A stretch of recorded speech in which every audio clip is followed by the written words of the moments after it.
Talking about Shreveport. Welcome to my town. Talking about Shreveport. What a treasure you just found. Her children come from every culture. Her hearts have all been bound with love for Shreveport. You're gonna wanna stick around.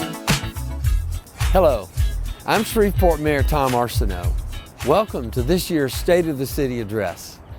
In my inaugural address on December 31st, 2022, I recalled the 37th chapter of the book of Ezekiel, the story of the valley of dry bones coming to life.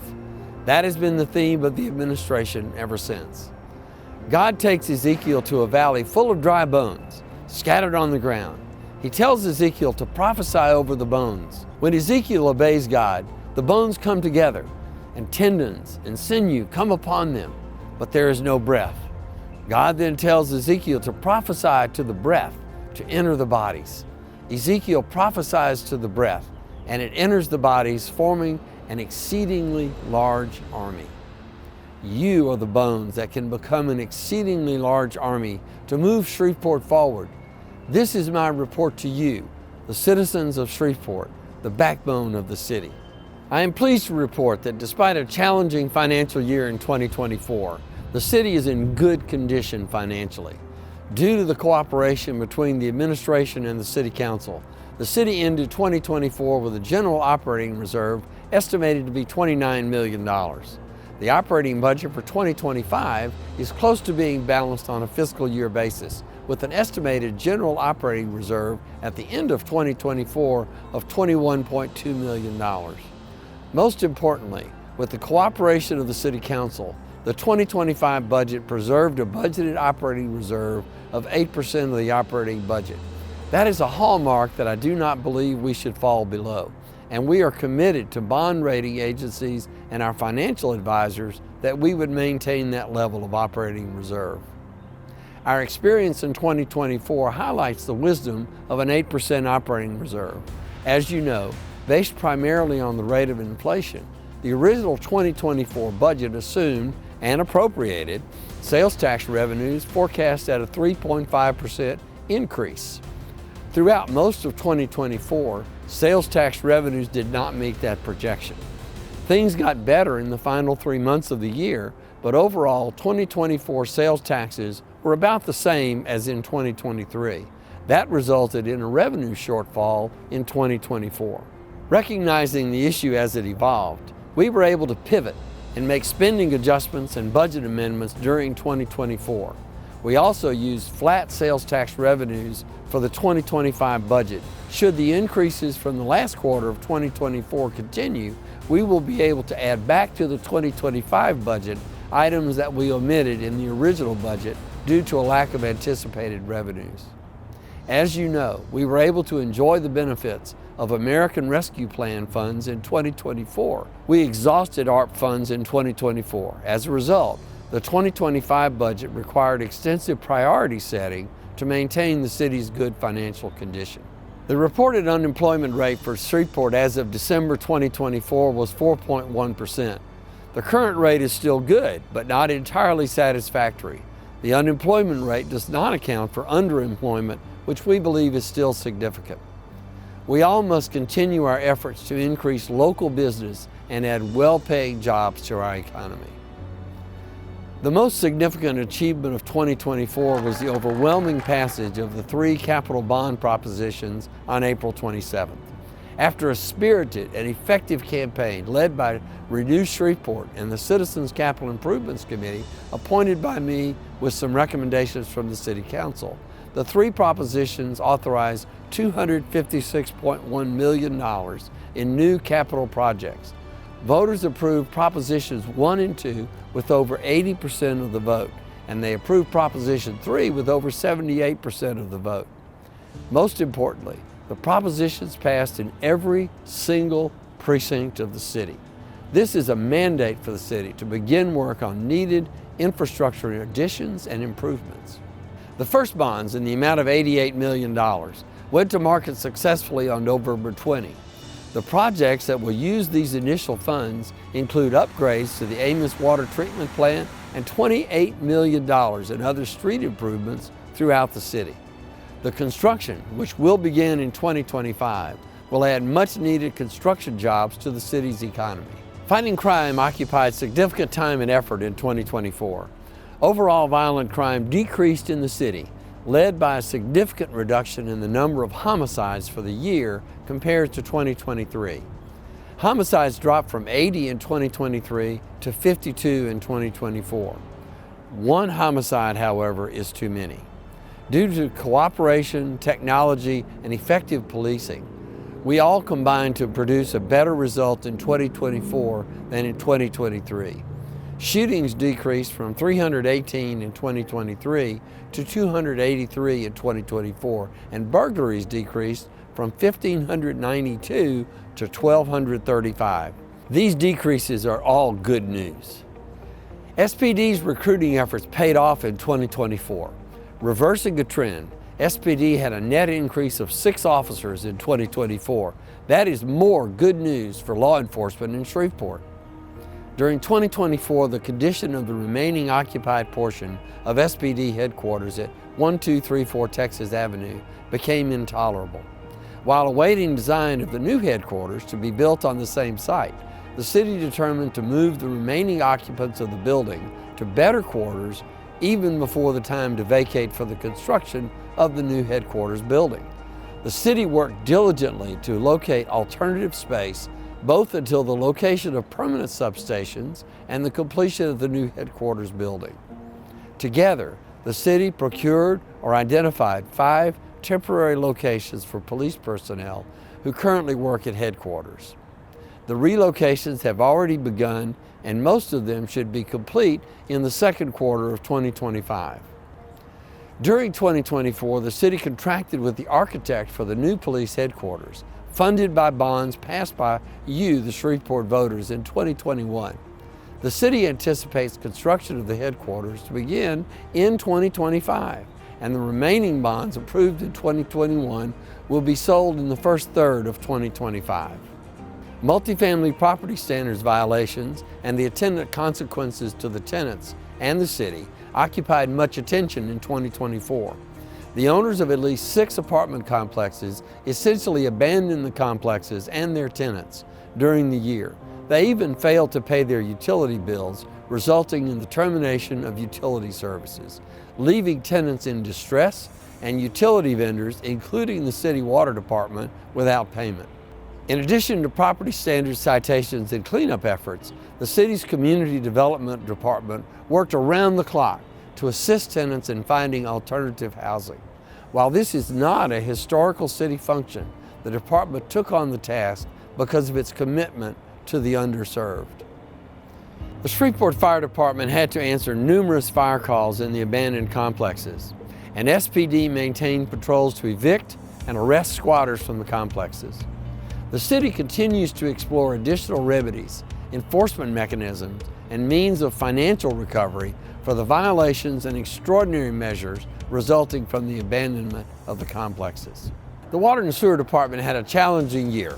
After a very wet winter and early spring, Cross Lake developed a high level of manganese, which resulted in discolored water in many parts of the city. The team at Water and Sewer worked around the clock to discover the cause and find solutions, which it finally did at the end of the summer and early fall. The administration appreciated both the frustration and the patience of the city's water customers as it tackled the never-before-experienced phenomenon. On a more positive note, Water and Sewer began contracting for the refurbishment and repainting of the city's 3 above-ground water storage tanks. Part of that process involved a contest for how the 3 tanks would be painted on completion. The department collaborated with the Shreveport Regional Arts Council to select 3 different graphic designs for the 3 tanks. The department is already working on the tank at Linwood, which already has the new look. It will then work on the tank in West Shreveport, which it anticipates beginning in late October or November, with completion in the spring of 2026. That will be followed by the St. Vincent tank. In addition, the department is rehabilitating the elevated tank at the Port of Caddo Bossier after it's being offline for over 10 years. From an event standpoint, nothing could approach the efforts and success of the Humor and Harmony Festival, sponsored by Curtis, 50 Cent Jackson in August. Planned and executed in less than 120 days, the festival featured multiple venues, including the Municipal Auditorium, Stageworks, Festival Plaza, and an inflatable dome. The success was no accident, as SPAR, SPD, SFD, Information Technology, Property Standards, Water and Sewer, and Public Works employees acted with coordination and diligence to produce a wonderful series of events, proving what Shreveport can do when it works as a team. On the economic development front, after a year-long search, I appointed, and the City Council confirmed, Bill Sabo as Economic Development Director for the city. Sabo has significant experience in developing local business. One of Sabo's first tasks is the implementation of the recommendations of the Mayor's Small Business Task Force report, issued in October. The recommendations include ways to make doing business with and in the city more efficient and effective. Sabo has already dug into the task, especially examining permit issuance. Finally, I was accepted as a part of a cohort of 40 mayors from around the world in the Bloomberg Harvard City Leadership Initiative. At no cost to the city, I have received in-person and virtual training in how to be a more effective mayor and leader. And the city is receiving additional assistance in developing a plan to address blight and redevelopment. As you can see, 2024 was a successful and eventful year. I look forward to 2025, and I continue to be honored and blessed to be your mayor. We made significant progress in the city in 2024. Nonetheless, several items remain on the agenda for further action in 2025. Shreveport, especially its inner core, still has too much blighted property. While Property Standards demolished 229 structures, mostly residential properties, in 2024, up from 189 in 2023 and 161 in 2022, much work remains to be done. The Bloomberg Harvard City Leadership Initiative is assisting a local team of multi-sector representatives this year to develop a long-range plan to attack blight and encourage neighborhood redevelopment, then to assist in implementing the plan. Among the city's largest obligations are the requirements of the 2014 consent decree that requires the elimination of most or all of the issues with the city's sewer lines, especially to eliminate sanitary sewer overflows when stormwater causes the sanitary sewer to overflow. Despite an initial cost estimate of $300 million, the city has already spent more than $500 million, with much work left to complete. The city has resolved one financial claim, and it's negotiating to change the plan and extend the time deadlines for achievement of the plan. The city had hoped to conclude those negotiations successfully in 2024. A successful negotiation would reduce the pressure to increase sewer rates over the next few years. Crime continues to be top of mind for the city and her citizens. We will continue to search for ways to increase compensation and benefits for police officers. We project that we will end 2025 with more officers than at the end of 2024, continuing a new trend of an increased police force. In addition, SPD is increasing the camera feeds to the Real-Time Crime Center.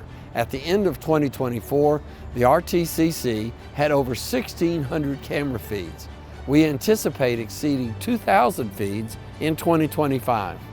The RTCC has been one of the most helpful resources in solving crimes, particularly homicides and attempted homicides, in the technological arsenal of SPD. The administration and SPD will continue to seek and to use every resource available to them to prevent crime, investigate crime, and arrest persons responsible for committing crime in Shreveport. A major priority for 2025 is to get underway with construction of bond projects, both those approved in 2021 and those approved in 2024. The city anticipates that construction will begin on the North Market Street Police Substation in mid-2025, and the city hopes to identify and purchase a location of a third police substation in Southeast Shreveport during the year as well. Design of the new police headquarters is proceeding with the hope of going to bid in mid to late 2025. All those projects are funded by bonds issued pursuant to the 2021 bond proposition. The city will complete contracts with the program managers for the 3 2024 bond propositions so that it can move forward with the projects to be funded by the first $88 million in proceeds for the 2024 bond issues. Shreveport citizens will see construction commence on many of these projects in 2025. In addition, this year the city will launch a dashboard for capital projects so that citizens can track the progress of specific projects. Among the first quarter benchmarks for economic development is a long-term lease of the Stageworks facilities to Curtis 50 Cent Jackson's G-Unit Film and Television for entertainment, sports, and tourism generating activities. I am confident that G-Unit will inject new programming and success for Stageworks and downtown. The city also is in the process of revising the current lease of Millennium Studios facility to G-Unit. The revised lease will include the entirety of the property, whereas the existing lease covered only a part of the facilities. Other aspects of the revised Millennium lease are still in progress. I continue to be confident that G-Unit will bring new life to the television and film industry and other significant economic benefits to Shreveport. With the addition of Economic Development Director Bill Sabo to the administration team, the city should see more activity to build the local business climate and economic activity. Among Director Sabo's goals for 2025 are the launch of a basic economic development landing page to centralize resources, the simplification of permitting processes as recommended by the Small Business Task Force, and the ultimate creation of a one-stop shop economic development website to enhance business creation in the city. The city hit the ground running in 2024 and kept the momentum going throughout the year. There remains much to do to make our city an even better place for all of you, his citizens. Now is the time for the bones to come to life with new breath and vigor. We will work together to continue to make progress in 2025.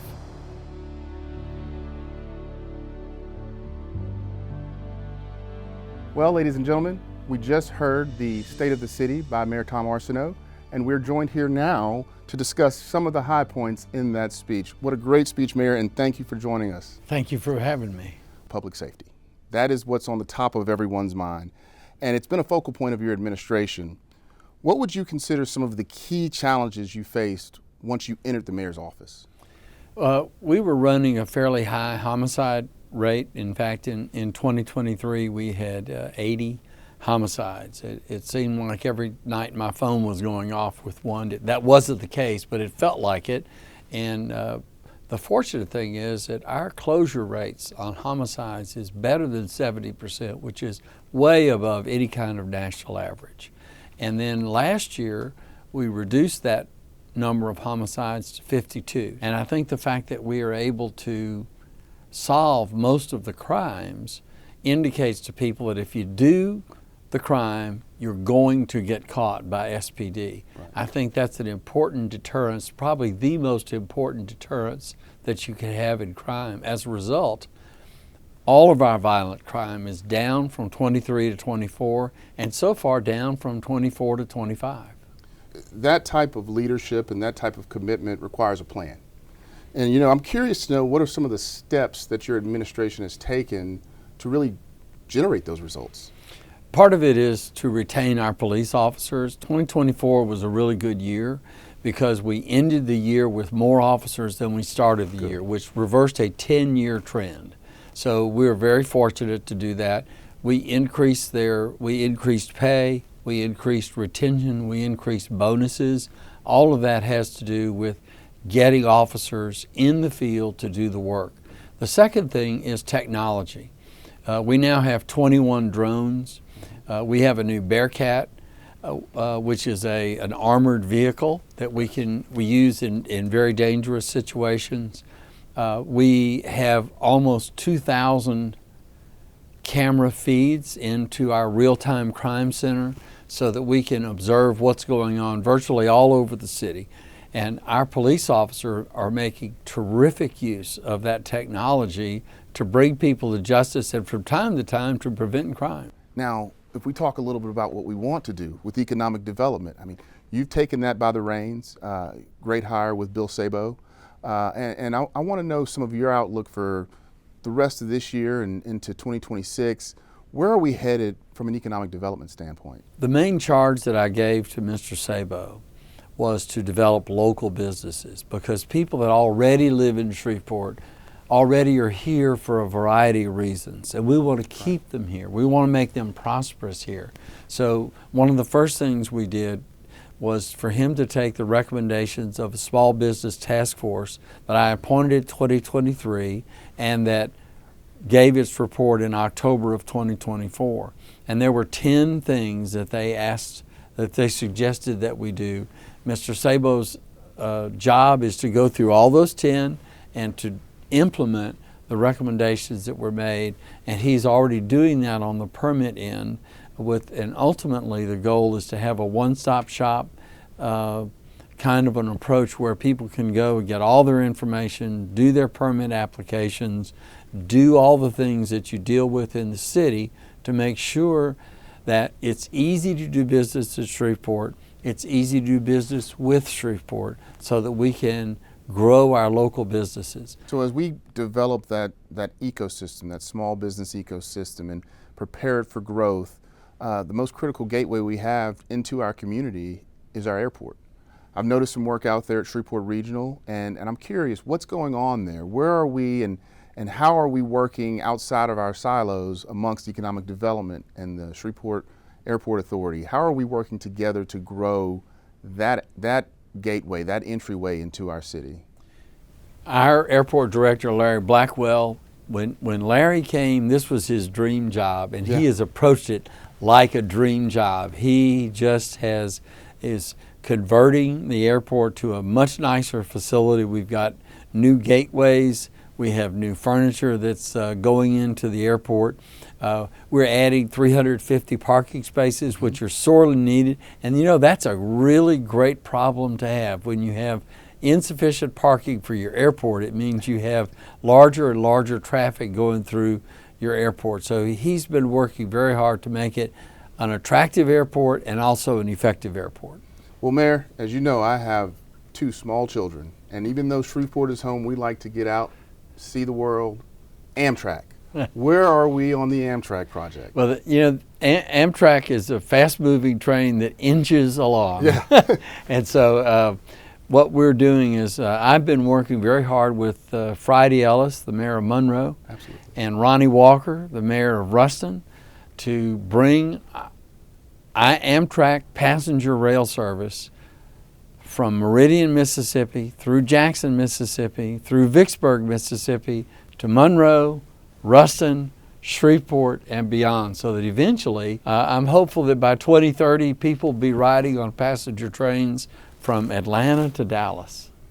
You can never be accused of being a homebody. You're always out in the community. And sometimes we just need to remind ourselves how good we have it in Shreveport. What are some of your favorite experiences that you've had since you've been mayor?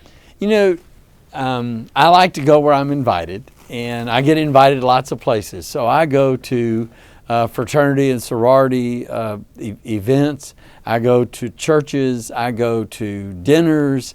I go to celebrations. I've been to several 100-year birthdays, which are really, really fun. I think I've been to 3 or 4 of those, which is really remarkable. But see, I believe that people should be able to see and touch their mayor. And so I try to be in as many places as I can where people have access to me. Now, sometimes that's pleasant.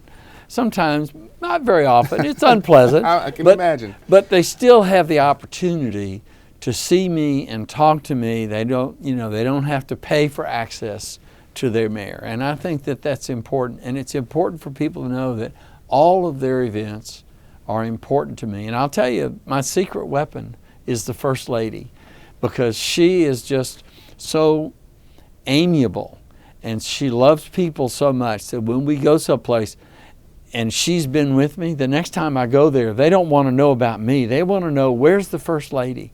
And that is something that is a tremendous benefit to the people of Shreveport, to have someone as committed as she is to making sure that our city moves forward, and it moves forward with grace and humor.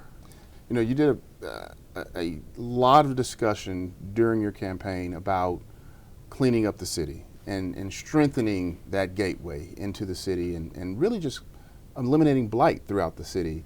How are we progressing in that space? How are we really addressing those needs directly in our neighborhoods as well as on our thoroughfares? We've done a very good job, I think, with the resources that we have on the enforcement end, on property standards. Last year, 2024, we demolished 229 houses.